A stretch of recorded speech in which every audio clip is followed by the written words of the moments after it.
El conflicto de los siglos.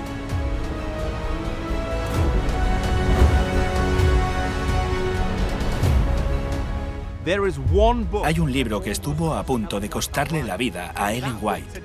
En nuestros días, su título es El conflicto de los siglos. Los orígenes de este libro comienzan en esta zona rural, en las afueras de Bowling Green, en el estado de Ohio. James y Ellen White habían estado viajando por todo el estado, visitando a algunas familias, y ahora se encontraban en el funeral de un niño.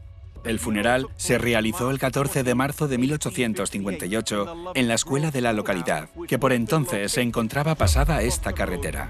En mitad de la predicación, Ellen White recibió una visión por espacio de 2 horas. Recibir una visión durante el funeral de una joven familia afligida no es lo ideal, pero el mensaje que recibió sería de vital importancia para nosotros hoy.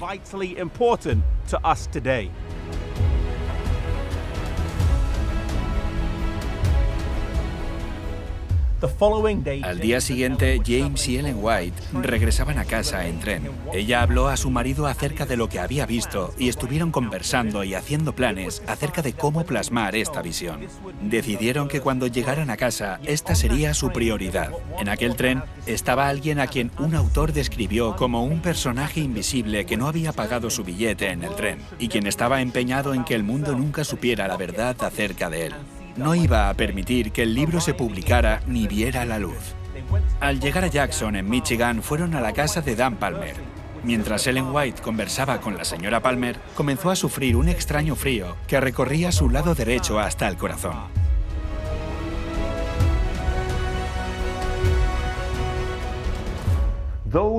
Los que se encontraban presentes oraron intensamente por ella, y cuando se recuperó un poco, pudo continuar su viaje hacia Battle Creek.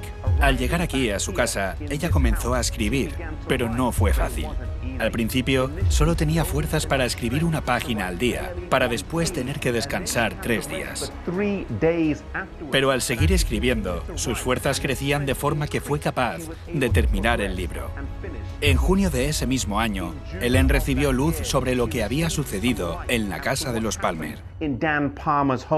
Escribió: Se me mostró en visión que en el ataque en Jackson, Satanás intentó quitarme la vida con el fin de frenar la obra que estaba a punto de escribir. Pero los ángeles de Dios fueron enviados para rescatarme. El pasajero invisible que no había pagado el billete de tren no quería que el mundo supiera que había sido un ángel en el cielo, que había caído en el pecado y que era él el culpable de la miseria en el mundo.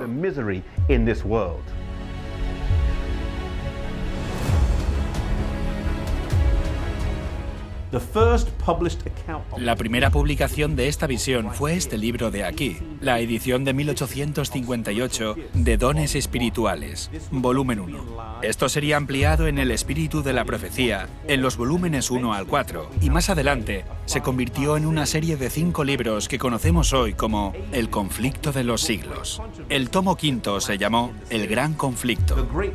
Esta guerra universal entre Cristo y Satanás fue un tema central en los escritos de Ellen White.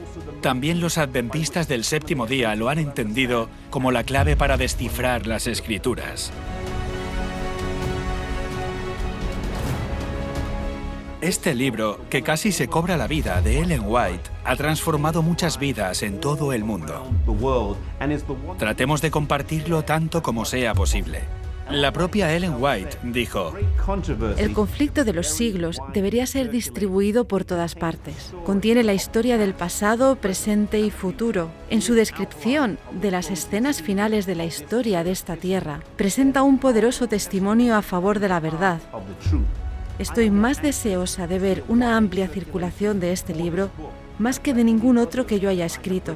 Porque en el conflicto de los siglos, las escenas finales de la historia de este mundo son dadas con mayor claridad que en ningún otro de mis libros. Si nunca has leído el libro El conflicto de los siglos, te invito a hacerlo.